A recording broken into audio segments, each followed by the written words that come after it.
gentleman you see next to me, looking so fancy in his button-up shirt, trying to make me feel ashamed about the fact that all I got on is a T-shirt, is the one and only Jeffrey Goodman. Jeffrey, how are you, sir? It's the haircut. No hat.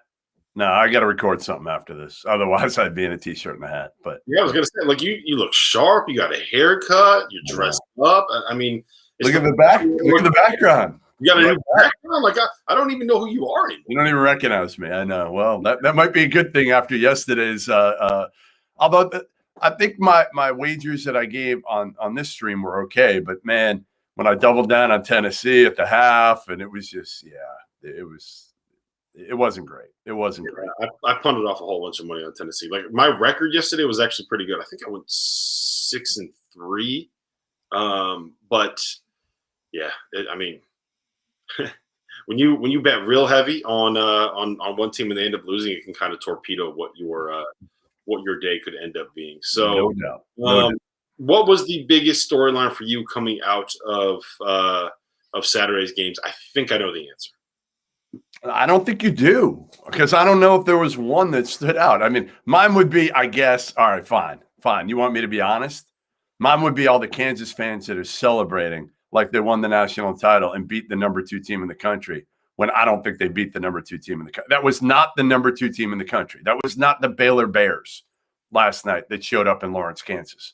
I'll give Kansas credit, but all I'm saying is that was not the Baylor team that we saw pre-pause. And yeah. Scott Drew had a perfect quote afterwards. He said, they spent the last 3 weeks getting better. We spent the last 3 weeks getting worse. Right. I mean, it's true. Like, again, just be honest. And I didn't hear Bill Self after, but my guess is he said something to that effect. If I had to guess, Bill Self didn't say, hey, we beat Baylor at their best. He probably said, hey, we played well, which they did. Don't take anything away from them. But again, don't act like you just beat Baylor at their peak. They weren't. They were coming back. They were still like 5 days off a 3-week pause in which, from what I was told, Rob, 8 guys got hit with COVID on that pause. 8 players on Baylor. Mm-hmm. Yeah, it's very clear that they aren't the team that they were before the shutdown. And I mean, we can reel off stats if you want me to reel off stats. They were shooting 43.9%, best in the country from 3 before the pause. In the last 2 games, they're shooting 28% from 3. They were top 5 in the country in defensive turnover rate at forcing turnovers on 26% of their opponent's possessions. The last 2 games, that number has been 23.4%. They were top 5 in the country in offensive rebounding rate at 38.5%. Heading into the pause. In the last 2 games, they've been at 31%. They're not as crisp defensively. You could see it in their legs. Like the jump shots aren't as falling as easily. They're slower in their rotations. And like so much of Baylor's defense comes down to their ability to rotate and be in the right spot every single time down the floor. And that's just not there right now. And I don't look, you can't take any credit away from Kansas because their game plan was perfect. They executed that game plan to perfection. And they were in complete control for that entire game. It never felt like Kansas was not going to win that game after it tipped off. And that's credit to Kansas. But I mean, that's not like, I don't understand why people are so upset when you can say on the one hand, yes. Listen, if you're Kansas, you beat a fringe top 25 team yesterday. That's basically what you beat. Yeah, that's fine. But like, look, the point is, and it could be all of these things. Baylor is not Baylor.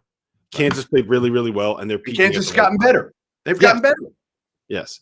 The big thing for me with Kansas is David McCormick's turnaround has been unbelievable. David McCormick. Unbelievable. I'll give you credit on that one because he came through. So I ran the numbers a little bit last night, and I got some these numbers are crazy, okay? Let me make sure I have them right. So I'm going to bring them up real quick because I got them on my phone.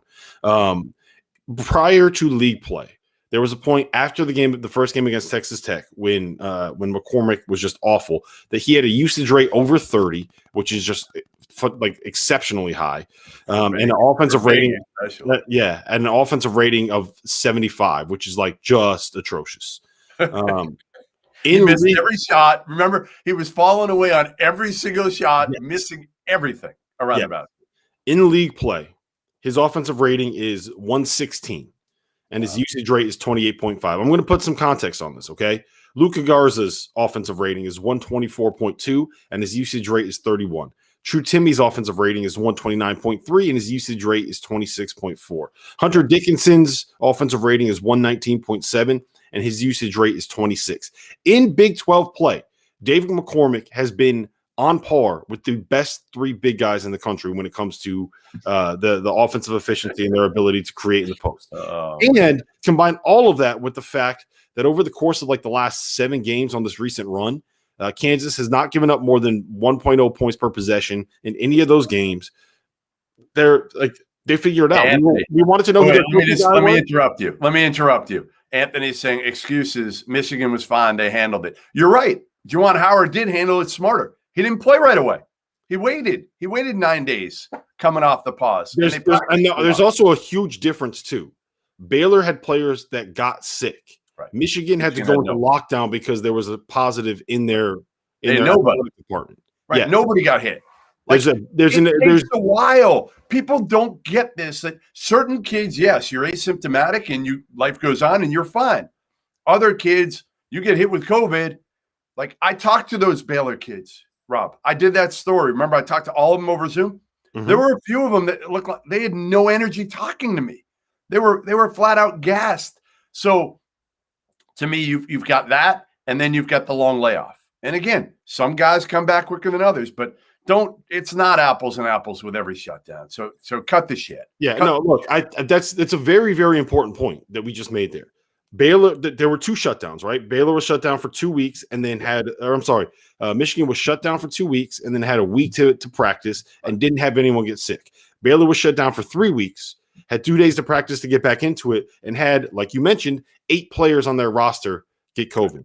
The difference there, like it's not apples to apples at all. It's not even a comparison, so stop fucking making it. Had to get that out. Right. It's just stupid. It's like, come on, people. Did you not watch Baylor for the first 2 months of the year? They were clearly, along with Gonzaga, the best teams in the country. And I know Michigan's been great. I'm not taking anything away from them, but don't compare them coming back from Baylor coming back. Also, Baylor played at Kansas. Okay, at Kansas. I get Kansas isn't Kansas. I've said it over and over. It's still playing Lawrence on senior night. Cut the shit. Don't compare. All right, let's move on. We don't need to beat a dead horse here. What was the next biggest story for you? Was it Cade Cunningham dropping 40? Was it North Carolina bouncing back with a win over Florida State? Was it Illinois going into Wisconsin and winning without Ayo Dosunmu? Was it Arkansas? Was it Michigan? What do we got?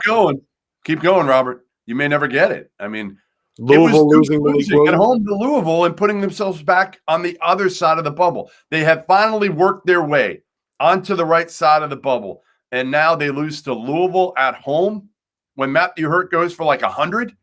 I mean, there was no help for Matthew Hurt. Like, give Matthew Hurt credit. He has had one hell of a season, and I don't think people appreciate how well he's played on the offensive end this year because Duke hasn't won at a high level. But, man, he was phenomenal last night. And Louisville, talk about gutting it out. Malik Williams gets hurt about halfway through the game, doesn't come back. Hopefully it's not serious. And David Johnson fouls out, and Carlik Jones somehow wills this Louisville team to a win on the road. Again, it's not a great Duke team, but a win that's probably going to put Louisville in the tournament, etch them in the tournament, where if they had lost that game and struggled here down the stretch and gone over, they might not have been in, or they might have been the first 4. So Louisville in, Duke still got some work to do here. Yeah, I'm going to give you a quick stat. Someone was making fun of me for loving numbers. I got more numbers for you. When it comes to offensive rating, these are the top 3 players when it comes to efficiency with a usage rate over 20% of their team's possessions. Number 1 is someone named Jack Ferguson at Colgate, who I've never heard of, but whatever. Jack, 2 is Corey Kispert. 4 is Drew Timme. Number 3, Matthew Hurt. Wow. He's been awesome. He has been awesome. But for my money, like that wasn't even the biggest storyline of that game. I think the biggest storyline of that game was that Malik Williams came back and then re-injured his foot. Well, yeah. No, but the biggest storyline still, it involves Duke because people want to talk about Duke, right? It's still, is Duke going to get in or are they not? Is Michigan State going to get in? Are they not? I think the storyline is still Duke there. And they were in, and now losing that game. What are you smiling at? Colin likes the numbers. The comments are going off right now. It's everybody loves numbers. Not someone said no lid on a button up for Jeff. Well done. Yeah, I know, right? I feel very like underdressed right now. No lid on a button up for you. They're complimenting you on the fact you look good. And Ricky, he got a haircut too, man. Give him some. You like the haircut? Man looks good today. I'm going the Chris Holtman way soon. It's only a matter of time before I go Holtman. Oh yeah, you need it. The one thing I do just want to say about Louisville is that with their backcourt is one of the best in the country. Like I think that I don't know if there are 5 better than them in all of college basketball. Yeah. They have all of these wings that are like 6'5" to 6'8" that can really do a job if you ask them to kind of play the 3 and the 4 on a team with a great backcourt and an elite defensive center, which is what Malik Williams is. I think with Malik Williams that this is like a top 20 team in the country, right? Like I'm that high on Louisville if they can get back to 100%. But between dealing with all of the COVID pauses and the positive that they had and the fact that they just can't get Malik Williams back to 100%, like it sucks, man. It really sucks. All right, we're about 10 minutes into the stream. A lot happened yesterday. We got some big games that we got to talk about. Cade Cunningham going off. I thought that was really notable because it was the first time that we really saw him go into like superhuman mode for an entire game. We've seen him have big shots and big possessions, but that was the time where it was like every single possession where they needed a bucket, he got him a bucket. Yeah. Every single time that Oklahoma had an answer, he came down and responded. It was. Rob, can I interrupt you? Can I say one thing? Go ahead. There should be no more discussion. The discussion should be over for the number 1 overall pick. Should be over. Forget about your Evan Mobley crap. I'm going to forget about what I said. I want to strike whatever I said about Jalen Suggs a month and a half ago that I thought he might be in the equation for the number 1 pick. You and I said it before the season, and then it's always like the novelty a little bit where you like see somebody, you're like, wow, you know what? Maybe. No, screw that. Cade Cunningham, I don't care what team, I don't care what GM, I don't care who you are. If you're taking, you get the number 1 overall pick, you have to take Cade Cunningham. Period. Have to take him. Yeah, I still love Evan Mobley, but like that performance yesterday, like you just can't overlook it. And here's the thing about it: we still have not seen what I think he does best with his ability to pass and the way that he can manipulate defenses with his eyes and the way he operates in ball screens, because Oklahoma State just does not have that shooting that we're used to seeing them have and that he will have in the NBA. So, these guys want a little clarification. All right, on Oklahoma State being eligible. They're eligible today. They got a postseason ban, but they are appealing it. And until that appeal comes through, which it's not going to come through in the next 2 weeks, they are still eligible for the NCAA tournament. So Cade Cunningham, Oklahoma State, will be in the NCAA tournament. I have one coach tell me last night. He's like, listen, his surrounding cast is not very good. So what he's doing on that team is absolutely remarkable. Their best players other than him are kind of young. But again, Cade Cunningham, we got to see him in the NCAA tournament. The great part is this year, you're going to see the top 3 picks. Top 3 picks are all going to play, and they could play like into the Sweet 16, all of them. The top 3 picks from college. I don't know if all 3 of them will go above Jalen Green and Jonathan Kuminga. All right. Well, I do think that we need to touch on. So Michigan went out and beat Indiana yesterday. It was a smackdown. Like they were. Yeah. Indiana is clearly like a shell of what we thought that they could be this season. And Illinois went into Wisconsin and beat the Badgers without Ayo Dosunmu, despite Dimitri Trice going just bonkers in the final 2 minutes. That was fun to watch. I thought that he was going to bring them all the way back. Yeah. I think this was huge for Illinois long term. We kind of touched on this yesterday, but it's huge for Illinois long term because it's teaching these young guys how to step up and win without having to rely on Ayo Dosunmu doing it all. And I think that that's very important for them in March on a night where, maybe Ayo doesn't have his best game or Kofi gets in foul trouble or teams are able to sit on Ayo's right hand and kind of take him away. So I thought that's really significant what they were doing. But what I do want to talk about is after the game, did you see Brad Underwood's comments? I heard about him. I didn't see him, but I heard about him. He basically said he basically lobbed a grenade at Juwan Howard saying that they were avoiding games because Michigan did not play Illinois on that Thursday after they came out of their pause and their shutdown. Which, look, I understand that you're frustrated if you're Brad Underwood, and I understand that like you probably wanted to play that game in that moment so you could try to get that win. Like that was the most advantage you have. But I really don't think that you want to poke the bear in this situation where Michigan's playing their best basketball of the season, and you may or may not have your first team All-American potential national player of the year. Yeah, I think why not? Piss him off right now. No, but I think why not? You got to try to rattle them, do something different because you're clearly outmanned. So you might as well try something different here. Now as far as what he's saying, I understand it. But I also feel like, hey, if you're Michigan, you're going to be smart about this. And you're watching what Scott Drew did. And honestly, Scott Drew wasn't smart about it. He should have waited longer and said, we're not playing against Iowa State. We're going to get in more practices. I feel like, again, you got to protect the equity that you built up. And Michigan did that, and Baylor didn't. Mm-hmm. And I think the best way to say it is this. Brad Underwood is not wrong for being frustrated that he wasn't able to get that game. Juwan Howard is not wrong for making sure that he did not play that game if he didn't feel that his team was ready. Both coaches are doing what's best for their team, and I think that that's what they're supposed to do. That's their job.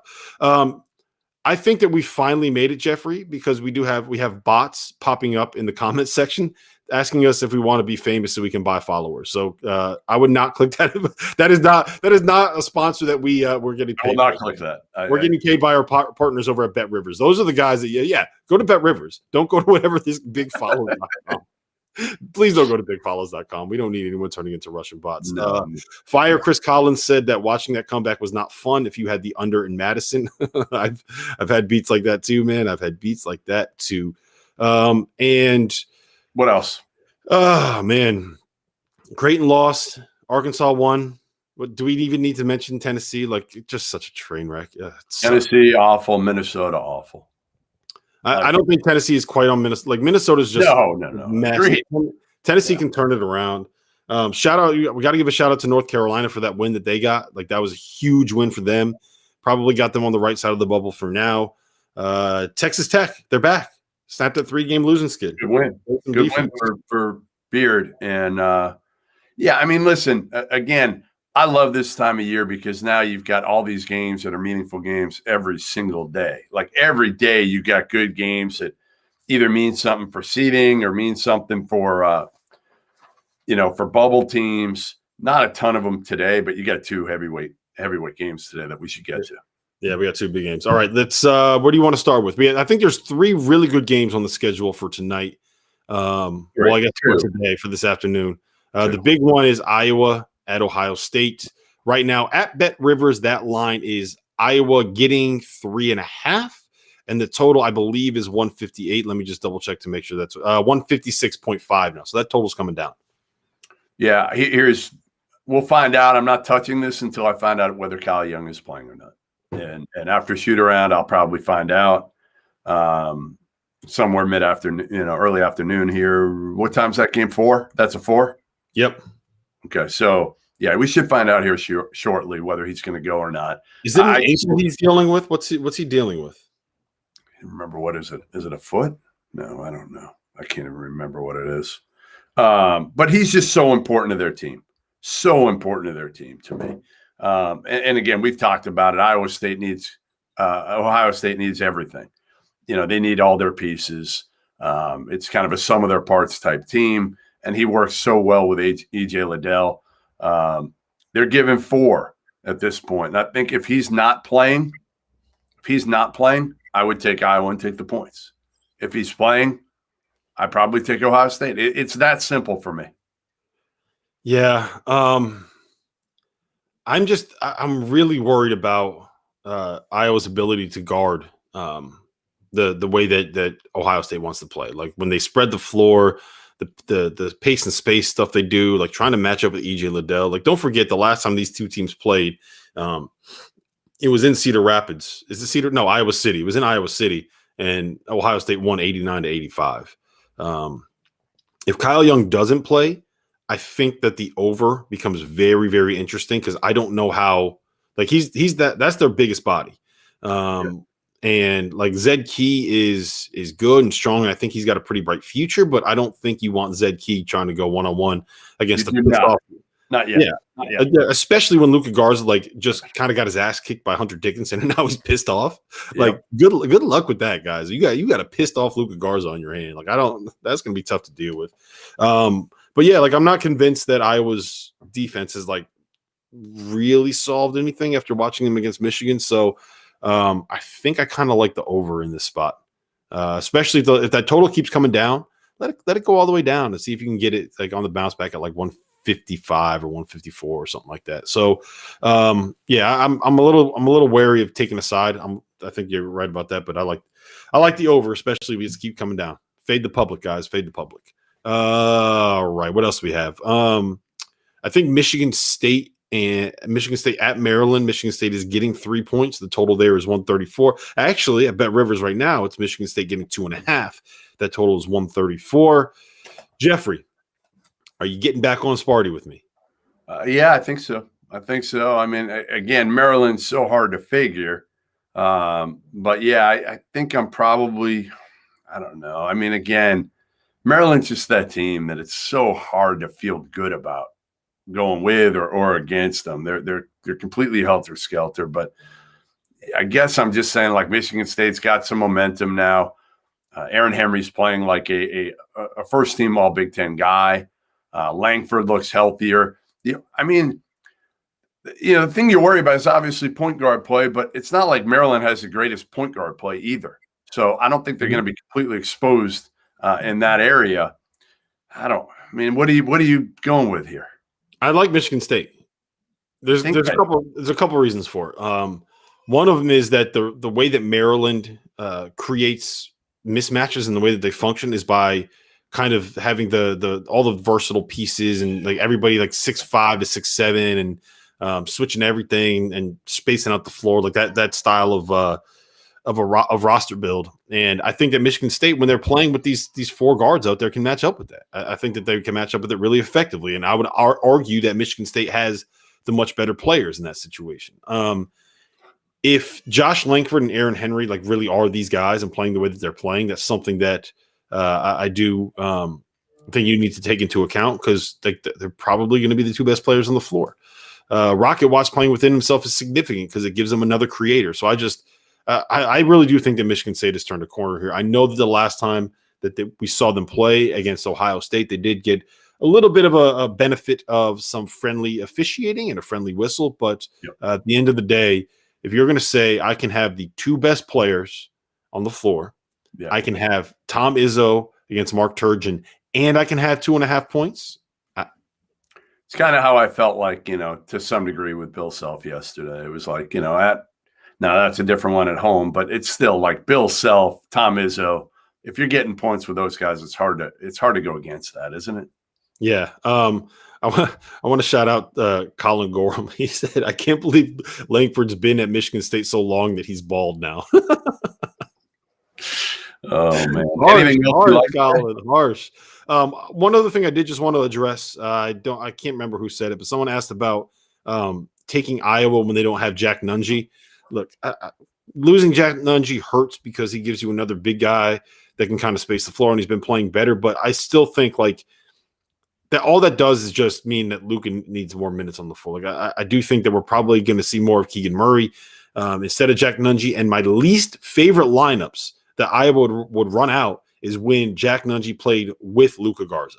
I hate those lineups from Iowa. Yeah, well, and the 1970s lineup. That's what that is. Right? They have Jack Nunge out there playing on the wing on a zone. How does that make it? Why do you want Jack Nunge guarding someone beyond the 3-point line? That's just ridiculous. What are we doing? I don't know. So honestly, I don't know.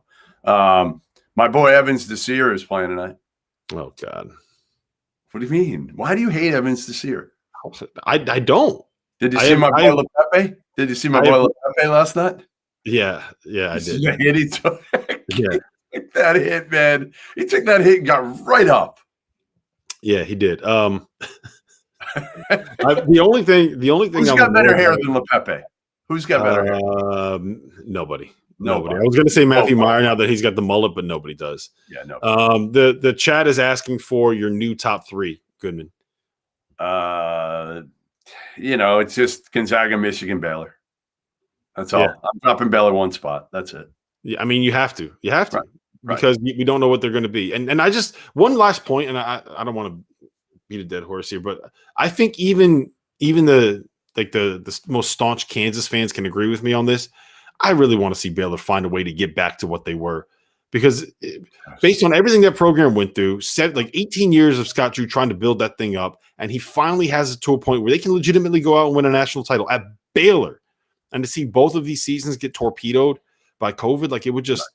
So it's not fair to those kids. It's not fair to Scott Drew, and it would suck if that happened. So I really, really do hope that Baylor gets it back. And honestly, like we've seen Clemson, it took a while, but they're kind of back where they need to be. Like we've seen Louisville have just dreadful performances coming out of their shutdowns, and then turn around and look really good. That 2 games out and they just went in and they beat Duke, who was one of the hottest teams in the country. So I hope that Baylor's going to find a way to get this thing turned around. All right, last game that I want to touch on. I guess we could touch on a couple more. We have Memphis at Cincinnati. We have Pittsburgh at NC State, and we have Villanova at Butler. You like any of those, Jeffrey? Fade Cincinnati. Fade the Bearcats. That's been my motto all year. So I'm going to take Memphis. I don't know if either team's playing for all that much, but Memphis hasn't played in a little bit. Given 4.5 at Cincy. Yeah, I like the Tigers there. What else did you say? I said Pitt at NC State and Villanova at Butler. And I also we got a comment. Someone said that Jeff Borzello and Jeff Greer have better hair. Hell no. Hell no. Pepe, are you shitting me? They have great hair. That hair? They have great. Have you seen Jeff Greer's new do? Like he's got the poof going. And look, Borzello always has the natural flow. All the power to both Borzello and Greer. But when they can – listen – nobody can stand up to LePepe. And imagine, too, I want to see either one of them take the hit that LePepe took last night. Borzello would never get up. I mean, seriously, he'd still be down on the ground after that hit. Oh, yeah, he would. You need to put that hit. You know what? I want to hit Borzello that hard, like 90% of the time. Right? Oh, I'd love to. Just see if he, his – honestly, like, if you guys want to know what it's like being friends with Jeff Borzello right now, while we're live on this, and he knows that we're live on this, we've gotten 37 text messages on a group that between Goodman and I. 37. I'm just shocked that we haven't had a ding. 37. My phone keeps. I don't know if you guys can hear it on the stream. My phone keeps buzzing. I turned it off. Borzello just texting us over and over again. Yeah, I turned it off. All right, so Villanova at Butler. You got any feel there? Villanova at Bet Rivers is laying.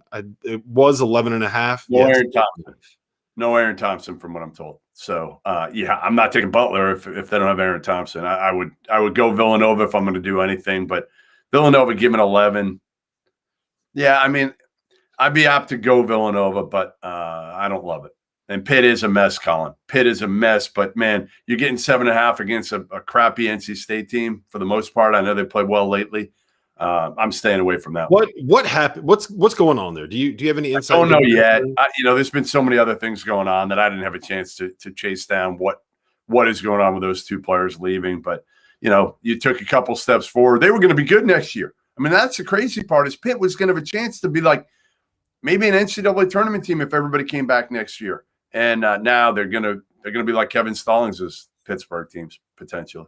Yeah, that's the only reason that I would be on NC State here. Like seeing everybody just leave Pitt makes me think that what are they playing for? They have nothing to play for. NC State doesn't have anything to play for either. But at least they're playing at home. At least they've had a while to get adjusted to it. But to be I'm not gonna bet that one personally. Just I don't really have a feel, but I think you got to be on NC State in that spot. How could you back Pitt right now? And just in terms of Villanova, I think I like Villanova in the spot quite a bit. It feels like this is when Villanova really kind of turns it on. It looked like they hit their stride a little bit against St. John's on Tuesday. They actually looked really good against a UConn team that has gone out and kind of blasted Georgetown, blasted Marquette in the last 2 days. It feels like the tide is kind of turning a little bit. They're getting better defensively. They're getting some stops. I feel like so we got they're at Butler, then they get Creighton at home on Wednesday. And I feel like after that Creighton game, that could be the kind of thing where Villanova smacks Creighton, and all of a sudden we're like, hey, we forgot about Villanova. They're sitting here. They're 17-3. They're 12-2 in the Big East. So I kind of want to be ahead of the curve on that one. So I think I'm jumping on Villanova in that spot. You got anything else? Anybody in the chat got a question before we get out of here?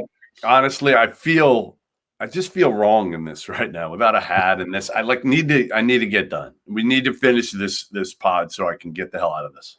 Yeah, one shout out to Xavier for their win yesterday. I don't think we mentioned that. Yeah, that was a big one. I love how reliable it is that we can say something good about Villanova, and then Joe pops up in the mentions with the 100 emoji every time. He's loyal Nova fans, man. You gotta love them. All right, guys, it was fun. Hey, tomorrow, Robert, our first viewer guest is going to make his appearance tomorrow. You got one? Tomorrow morning. I got one. We're all set up. It's a good one, too. It's a good one. All right, so make sure, again, I know a bunch of you reached out. We're going to try to do one per week if we can. The hard part, obviously, is we got so much going on here from here on out. No, I'm not hitting church. It would be synagogue for you, right? But yeah, I haven't been there. I haven't been there in a long time either. So no, we know. So anyway, make sure you tune in tomorrow. And I'm not sure the format for this. It'll probably be a 10-minute kind of appearance, maybe, Rob, and then I don't know. We're gonna have to get picks. We're gonna have to put him on the spot. We are gonna put him on the spot. He'll be ready to make some picks. He'll be ready to talk a little bit about what happened. So, like, if you want to come on here, you got to be ready to make some picks, and you got to be ready to talk a little bit about whatever the big topics were the night before or the day before. You better bring with you some takes. Hot takes only at the Field of 68. And a hat. And a hat. No button down.